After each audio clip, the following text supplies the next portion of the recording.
Good morning. It is time to skip the BS. Time for Undisputed. Time to welcome back one of the greatest Dallas Cowboys ever to help save me from this week's Cowboys Are Doomed onslaught, led in part by Keyshawn Johnson. Morning, gentlemen, to you. Man, stop, Skip. Start it. You're right, though. This is an onslaught today. It's an onslaught. Just trying to help my man calm down. Yeah, Just trying to help him calm down. All right. Let's kick it off by going deeper into Dak. What he is and what he now is not, and whether Jerry Jones should again commit to paying him long-term as Keyshawn believes he should. This caught my eye last night in The Athletic. Randy Mueller, former NFL GM and NFL Executive of the Year back in 2000 with the Saints, wrote a rather scathing, but I thought accurate, breakdown of Dak in his 8th NFL season. I'll read the two key paragraphs, so bear with me on this. This is Randy Mueller. Here's what I see Prescott currently, and this has become evident in any big game the Cowboys play versus good defenses. He is athletically limited, struggling to extend plays like he did earlier in his career. He has average arm strength, but more than anything, he wants to get the ball out quickly. He is not as patient and is not seeing the field beyond 10 yards, and therefore he is not willing to pull the trigger on medium-range throws with confidence and anticipation like he once did. Prescott's trajectory on long balls is still good. You can see the throw to Kevontae Turpin, of course, on Monday night, but his accuracy is inconsistent at all levels. He goes on, Randy Mueller. In fairness, Prescott's targets are not of the quality he had 2 years ago. Wide receiver Michael Gallup struggles to beat press coverage and has no extra gear after his injuries. Fellow receiver CeeDee Lamb has a tendency to disappear and is lacking in consistently detailed route running. Prescott also misses Dalton Schultz as a trusted fallback option, so it's not all on him. But at this point, I see Prescott as no more than an average NFL starter. I would not feel comfortable paying him anywhere near his current salary. Michael Irvin, agree or disagree with Randy Mueller's assessment of Dak? Listen, and if I come out too strong here saying I strongly disagree, because he ends this thing saying that Dak Prescott is an average quarterback, and I don't see Dak as an average quarterback. I really don't. I see Dak as an above-average quarterback, and I do see Dak someone you can win a Super Bowl with. Now, there's some things he said in that article that are absolutely correct. Now, when you start talking about the talent Dak has around him and the things they're trying to do, San Francisco came up and they pressed that talent. They said, Dak, we're not allowing you to get the ball out of your hands quickly. And what they did was put Dak in harm's way because the offensive line didn't hold up well. And he does need some better talent outside. I talked to you guys about what Kyle Shanahan did to the defense and how he put together a game plan where he had guys running wide open. You can get guys wide open with the scheme and how you set scheme. If you don't have the guys that are able to get wide open running routes, you know, I'm a man beater. I want to play against another man. I don't want you to have to scheme me open. I want to take a man and do my thing with him and beat him man to man. But these receivers they have now, he's right. They're not getting the separation. They're not getting open outside. When a defense came up, when San Fran came up and pressed them, they did not get off the ball well, which causes Dak to hold on the ball, which caused issues. And here's the issue with this. Do I believe Dak? Again, I'm going to say no, Dak's not an average quarterback. But now at the coaching position, you have a coach that does not do what those guys do in helping scheme open wide receivers. And so these wide receivers have to step up and play better. You have to give them better opportunities. You got to find out what they do better and let them do that. Everything Michael just said, I agree with, and I disagree with Randy Mueller about his assessment of Dak Prescott. Again, he is not just an average quarterback. An average quarterback is making, in numbers-wise, probably $15 million a year. No, 40. That's what Daniel Jones made. Okay, so if that's what you want to give him 40, I'm just saying they paid Daniel Jones as a high-level quarterback. Right. Average guy to me is a guy on the back end that has just been pushed into the starting role, basically is what the way that I look at it.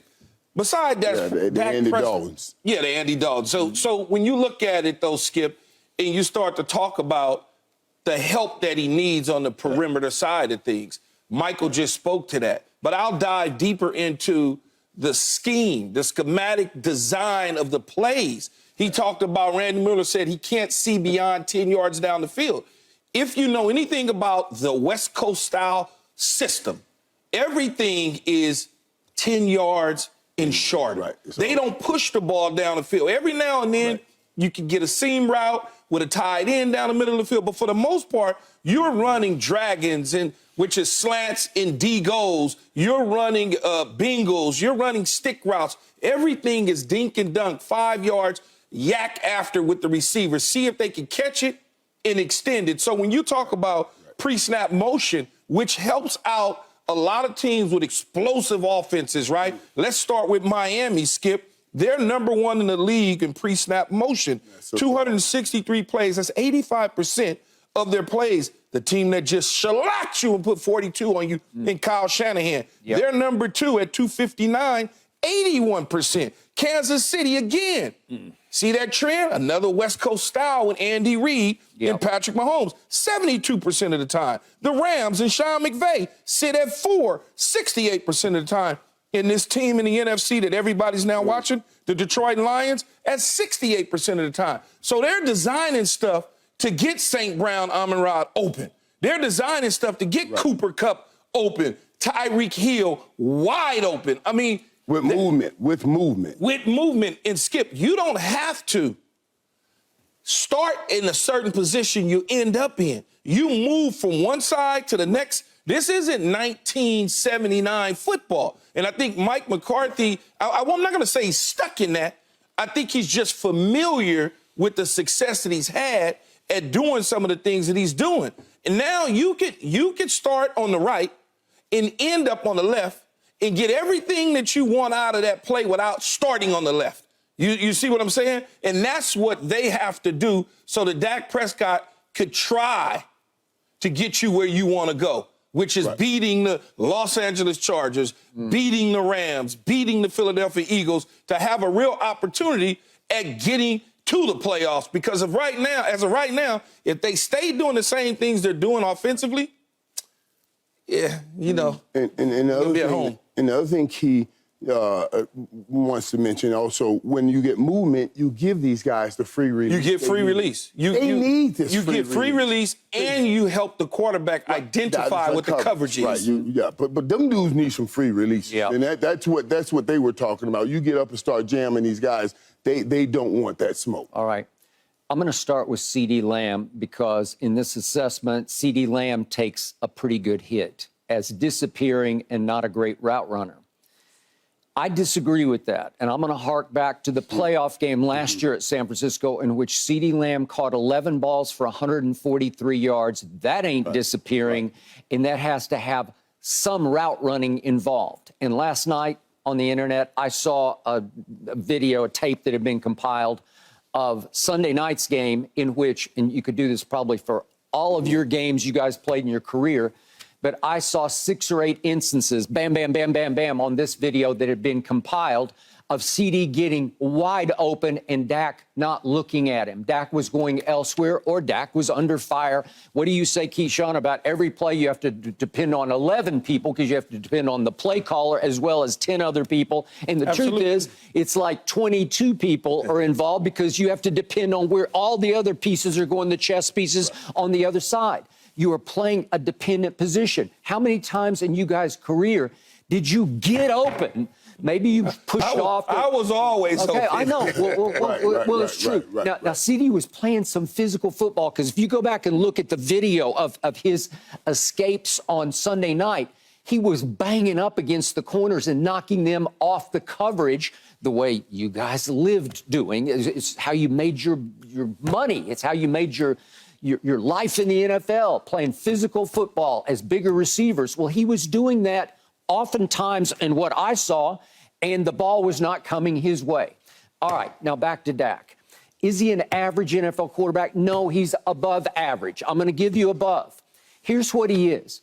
He's a pretty good quarterback against pretty good to pretty bad defenses. But if you elevate him into big games against a top 10-ish defense, certainly a top 5, certainly a San Francisco defense, he becomes average against the best. Is that fair? He becomes more average against the very best defenses. They turn him average because he is not as mobile as he was those first 2 or 3 years. Listen, he could run with the football. How many times his first 2 years did they call read options on 3rd and 2, 3rd and 3, 3rd and 4? I'm talking about read options where he would pull it and keep it and run it because he weighed 235 or 40. The same things we saw him do at Mississippi State. Absolutely. Well, he played in a quasi-running offense, even though he did a lot of dropping back at Mississippi State. He ran with the football. He's had injuries. We know he had the career-threatening ankle, leg injury. He's not that anymore. So he cannot create space to throw the football the way he used to. Well, here's what I would say about that. Skip, we'll jump in here real quick on you.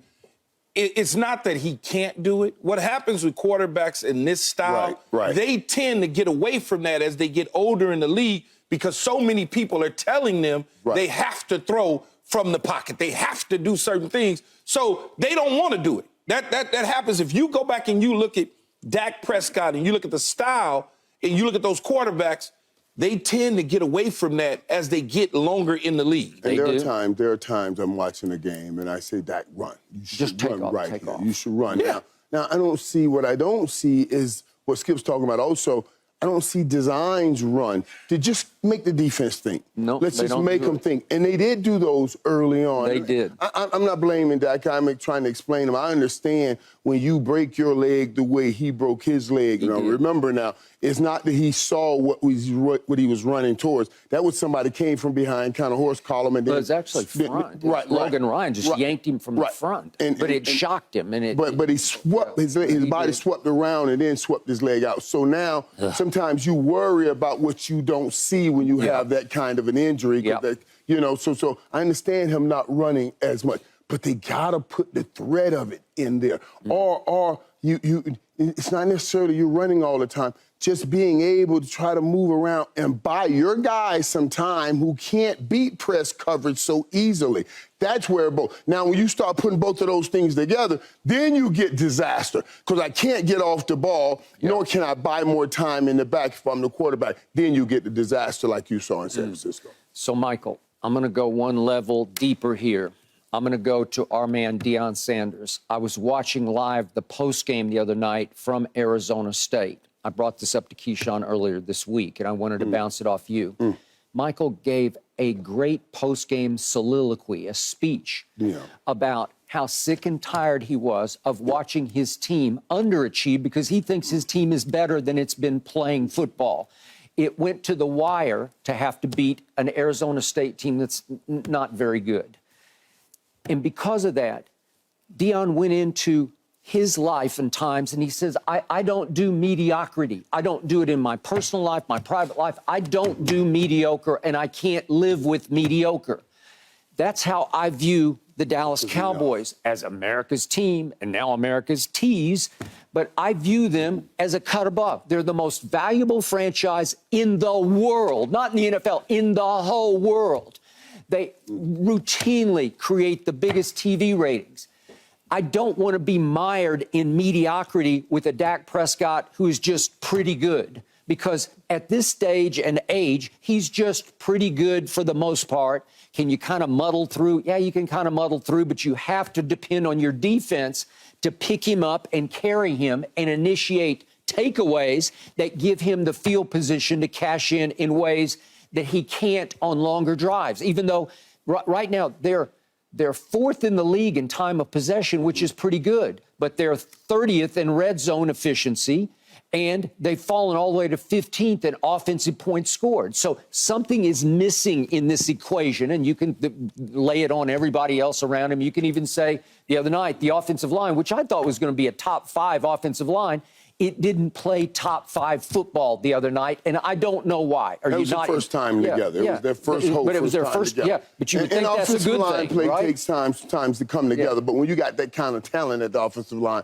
and guys that know how to play, you expect them to be able to put a game together. Okay. So, again, Michael Gallup does not look the same to me, and it's pretty scary because if he's not even remotely what he been, listen, in his first couple of years, he could run past people. I don't see him running past people. The one interception, I guess it was the first one in the third quarter, he just doesn't even fight for the football. I mean, I don't, do you not want the football or not? I don't know. And the one in Arizona, remember, where he's backing up in the end zone and Keyshawn said, well, just go up over him and snatch the football away. Did they get in? No, they didn't get an interference on that one. Okay, so my point is you can put it off on everybody else, but in the end, you have to make accurate throws to win big-time football games, and he is not a consistently accurate passer. So Keyshawn and Richard the last couple of days been saying, okay, what's your plan B? Where are you going to turn? How are you going to replace him? How are you going to get better than Dak? I don't know for certain, but I just know it's time to plunge and pull this plug and plunge for another one. If you hit the detonator, reset. If you hit the detonator, you reset, Skip. Yeah. You're going to set the franchise back another 10 years. Says that? What if you hit? You're talking about taking a chance when you got one of the top 32 guys or the top 12 guys in the National Football League. Wait. Skip's not talking about getting rid of Dak. You're not talking about benching Dak right now. You're talking about moving on from Dak after the season or benching him right now. Let me get clarification, guys. Wait. Let me get clarification. After the season. You're talking about moving on from Dak after the season. Now. There's no way. Do I like Trey Lance? I loved him before the draft. He's played 20 football games in his career at North Dakota State and with the 49ers. He obviously is not ready. Could he get ready by the start of next year? He could. Could he be as good as they thought he was? Two brilliant offensive minds, Kyle and Mike Shanahan, thought he was? He could. Is that a way to go? So in other words, what you're telling me right now, Skip, is that the season's over for the Dallas Cowboys. No. And Mike McCarthy's going to be gone, and Dak Prescott's going to be gone. No. That's what you're saying, because if you're saying you got to get rid of the quarterback at the end of the year, that's telling me that he ain't taking you nowhere, which means if he ain't taking you nowhere, then that means, no. He's saying Dak, but if he's saying Dak Prescott should be gone at the end of the season and you should turn to Trey Lance, that's telling me that your goals that you set out at the start of the season, you did not accomplish, which means that the quarterback is gone, the head coach is gone, and you're hitting the detonator to start all over. That's the way I read it. Okay, the way I'm telling it to you is that I thought my defense could carry us all year long. I told you we'll go as far as Micah and the defense carry us. And the biggest shock to me is I opened the show on Monday telling you was, where was my defense? It was non-existent. It did not show up at all. This is the defense that has led this league in takeaways over the last 2 years and 4 games, and they had one ridiculous takeaway that stopped the bleeding. It was a stay of execution in which little Jordan Lewis pulled it out of McCaffrey's hands at the 2-yard line, preventing a touchdown that was about to happen anyway. So the point was that they're not, that against San Francisco, they can't take the ball away. They can't sack the quarterback. They can't harass the quarterback the way they do against everybody else. Maybe San Francisco's just in another galaxy right now from all the rest of the teams. If my defense shows up on Monday night against the Chargers the way it has all year, except for Arizona when they just took the day off, but that was an aberration to me. But as it has the last 2 years, it can terrorize a quarterback. And I think they will get after Justin Herbert on Monday night, and it will create opportunities for takeaways that turns the defense into an offense. I thought they could be a defensive carried football team that could be very successful. Skip, let me go. Look, I got to go back. You're talking about getting rid of Dak, and I want to let you get all of that out as you got out. But okay. The last few years, Dak Prescott has led an offense that's been in the top of the National Football League, and he's lost games to, yes, the San Francisco 49ers, who played deep into the playoffs. And we're now talking about starting anew. going back to where you're hoping you can even make the playoffs. Right now, you got Dak Prescott. You got a team that is fighting to get in the playoffs.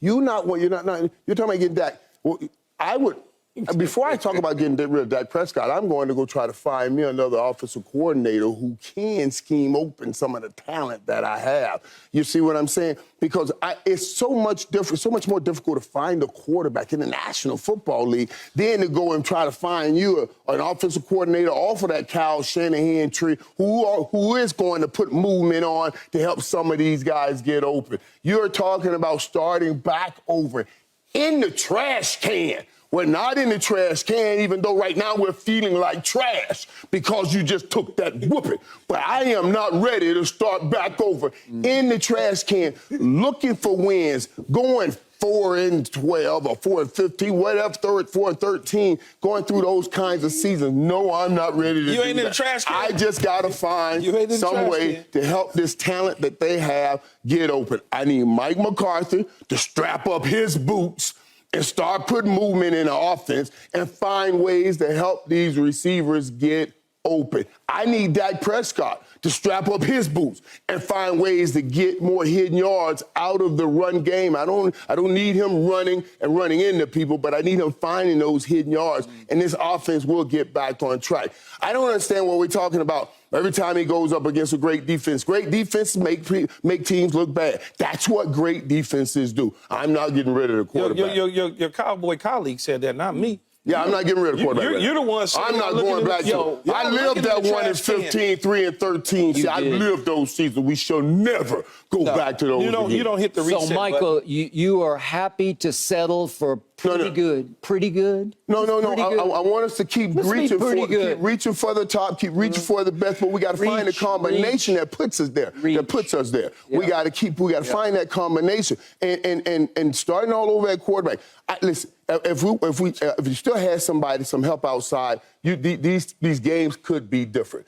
We expected some guys to play better on the outside, and they are not playing better. I need better play out of Michael Gallup, my cross-the-street neighbor. I'm about to go knock on his door and start talking to him in another way. We need better play out of Brandon Cooks. Where does happen, Brandon Cooks? Where is the tight end? Where is Jake? We need playmakers, and nobody's making plays. So I can't put all of that on Dak. By the way, in his heart of hearts, Keyshawn Johnson right now is saying, please keep Dak. Please keep Dak. No, I'm not. No threat. He's no threat. He is a good quarterback. Very good quarterback. Skip, seriously. He's a good quarterback. I done went down the whole quarterback list for you in every city and every team that there's an NFL team. Yeah. There's only about 10 quarterbacks that are probably safe where they're at.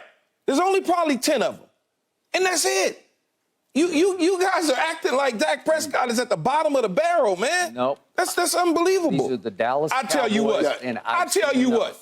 Let him go. You go ahead and let him go and see what happens to him. You go right ahead. And wait a minute. And that joker that's sitting here writing that article talking about if you were the GM, shut up. Shut up. You know darn well you're going to sign this quarterback because you know someone else will. If someone else signs him and they go win with him, then you ain't going to be in the league for a while or forever. So just stop. Let's stop with that stuff. That's hyperbole. You're doing that to sell your article, but that's not the reality. Now you're talking like a true cowboy. Yeah, he is. Oh, you got to stop, though. He done got to you now. You done allowed him to We will get back to that in a few minutes, but you just brought up offensive coordinator. Will Kellen Moore be the difference for the Chargers this Monday night? That is the question. What he ain't going to do? I bet that's...